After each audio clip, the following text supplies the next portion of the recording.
Good evening friends, তোমরা যথারীতি দেখে ফেলেছো যে প্রীতম একটা ভিডিও আপলোড করেছে, যেখানে সে লিখেছে প্রথমবার হানিমুন থেকে ফিরতে কষ্টে বুকটা ফেটে গেল, শান্তিতে ঘুমিয়ে গেল কাঁধে মাথা রেখে রিমি।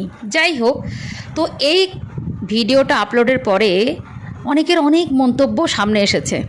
যেমন ধরো, কেউ লিখেছে কতবার প্রীতম হানিমুন করবে, কার সাথে হানিমুন করবে, একবার রিমির সাথে না একবার দিশানির সাথে। তো কত রকমের পজিটিভ নেগেটিভ কমেন্ট দিয়ে তার কমেন্ট সেকশন ভরিয়ে দিচ্ছে।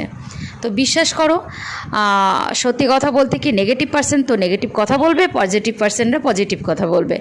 তো আমার যেটা মনে হচ্ছে, তুমি কি মনে করো যে এই যে মানুষগুলো যারা হেটার্স, তারা যে কথাগুলো বলছে সেটা কতটা সঠিক, যারা নেগেটিভ কথা বলছে তারা কতটা সঠিক?